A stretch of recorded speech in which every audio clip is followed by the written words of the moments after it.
Thank you, graduates of the class of 2012, for the honor of being among the first to congratulate you. I certainly think all of you are deserving of a loud applause right now.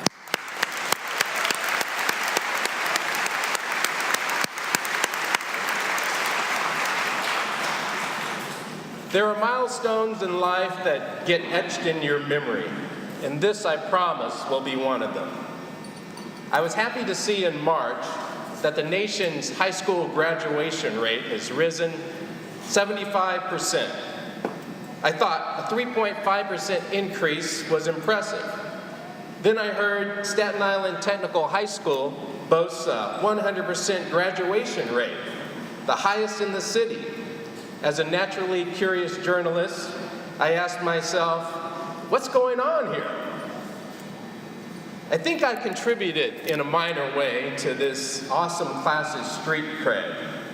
Back in September, the managing editor of the New York Daily News rushed up to me 45 minutes before deadline, ordering, find out all you can about Staten Island Technical High School and write me a story pronto.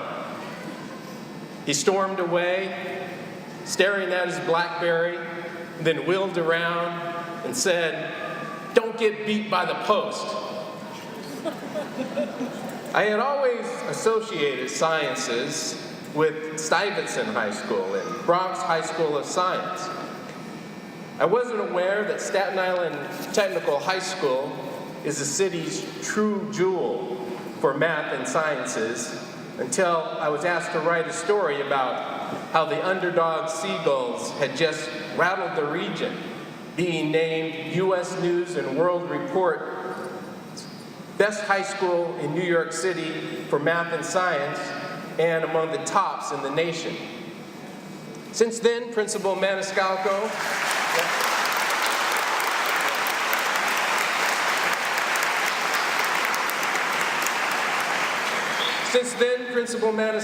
I've kept tabs on your school. Your attendance rate has soared to 96%. Your fencing and men's basketball teams have performed outstandingly at the PSAL playoffs. Your women's basketball team has played in the championship game at Madison Square Garden.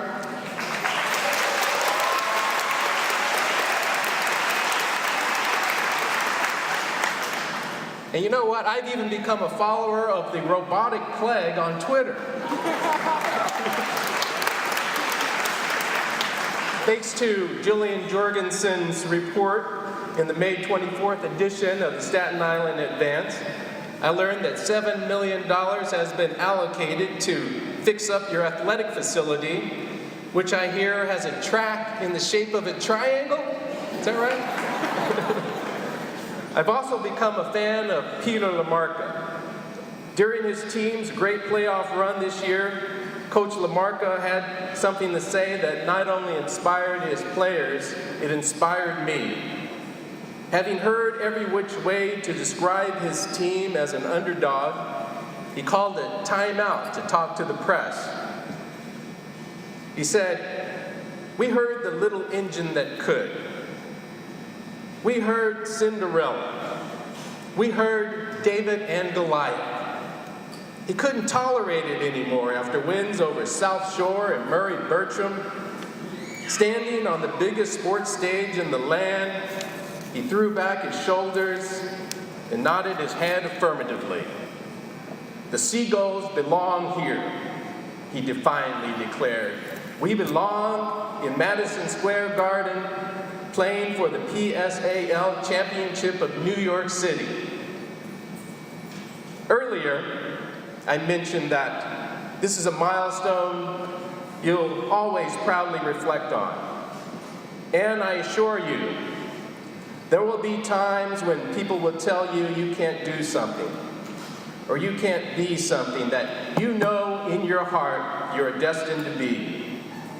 When you prove those doubters wrong, those are great markers to note too.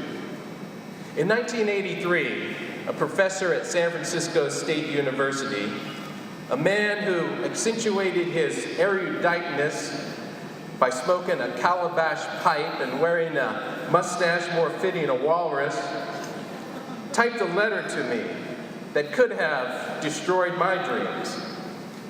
"Journalism is not your forte," he wrote. Even rubbed it in by putting the little accent mark over the E. He suggested I seek another major. Instead, what I did, after dropping his class, was to do everything in my power to prove him wrong.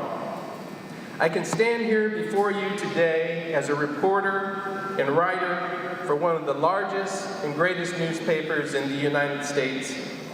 I can stand here as the author of a just-published memoir, Sushi and Black Eyed Peas, and safely say, I've proven that professor wrong.